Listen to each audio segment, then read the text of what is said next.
Halo teman-teman, berjumpa lagi dengan Balong TV. Kali ini kita ada di program Jendela Dunia dan kita akan membahas mengenai negara-negara miskin di dunia pada awal 2023. Nah, penasaran negara mana saja? Langsung saja kita ke pembahasannya. Negara-negara termiskin di dunia diklasifikasikan sebagai ekonomi berpenghasilan rendah dalam sistem peringkat 4 tingkat Bank Dunia. Pemeringkatan ini didasarkan pada pendapatan nasional bruto (GNI) per kapita masing-masing negara, yang merupakan ukuran dari total pendapatan negara tersebut dibagi dengan jumlah penduduknya.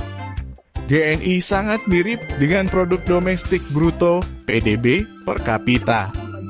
Kedua metrik tersebut mengukur nilai dolar dari semua barang dan jasa yang diproduksi di suatu negara. Akan tetapi GNI juga mencakup pendapatan yang diperoleh melalui sumber internasional seperti investasi asing atau kepemilikan real estate. Oleh karena itu, GNI dianggap sebagai ukuran kesehatan ekonomi suatu negara yang sedikit lebih akurat. GNI biasanya dinyatakan dengan dua cara.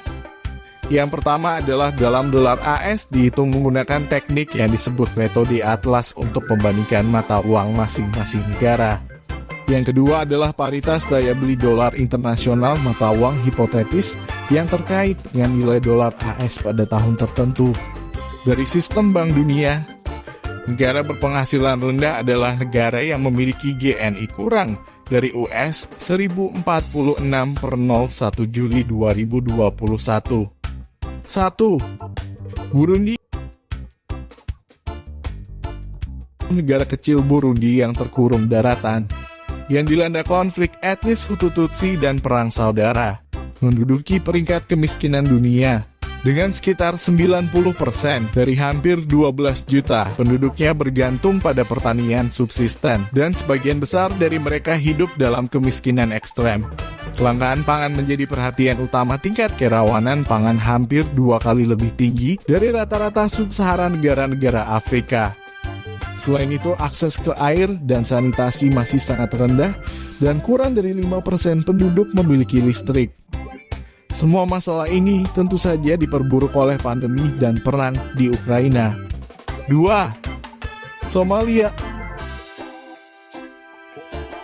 3. Dasawarsa, kekerasan internal dan konflik yang mengakibatkan ratusan ribu orang mengungsi. Selain itu, seringnya terjadi kekeringan dan banjir yang diikuti oleh kelaparan dan penyakit.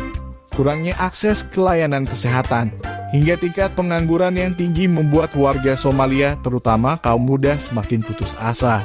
Pertumbuhan PDB berkelanjutan yang ditujukan pada bagian akhir dekade terakhir terganggu pada tahun 2020 oleh efek gabungan dari pandemi virus corona, serangan belalang yang belum pernah terjadi sebelumnya di zaman modern, dan banjir yang meningkat. Faktor-faktor tersebut menyebabkan ekonomi berkontraksi. Kemudian, ketika pemulihan yang lemah sedang berlangsung, blokade ekspor gandum Ukraina membuat negara itu semakin putus asa mengisi fasilitas kesehatan setempat dan dengan anak-anak yang kekurangan gizi parah. 3. Mozambik.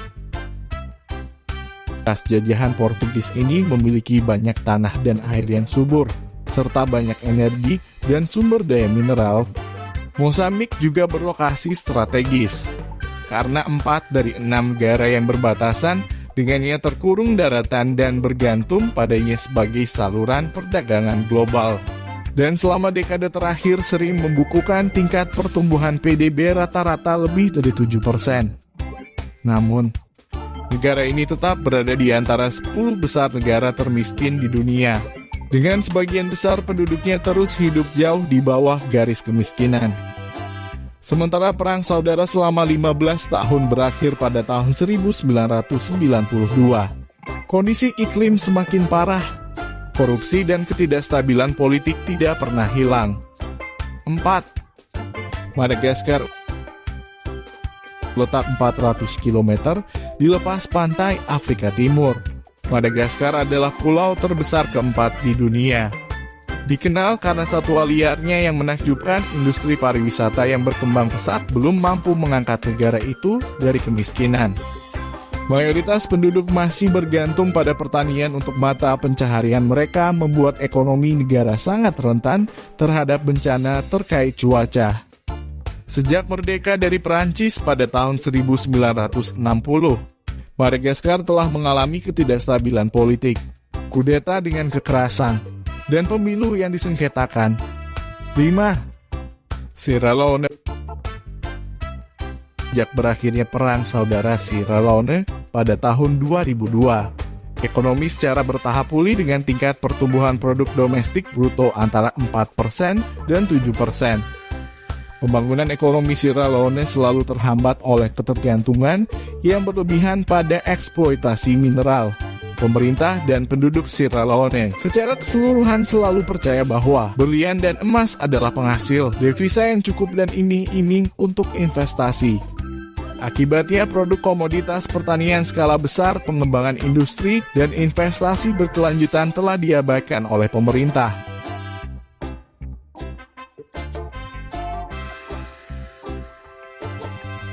Nah, itulah 5 negara di dunia yang masuk dalam kategori miskin. Sampai berjumpa lagi di Jendela Dunia berikutnya bersama Balong TV.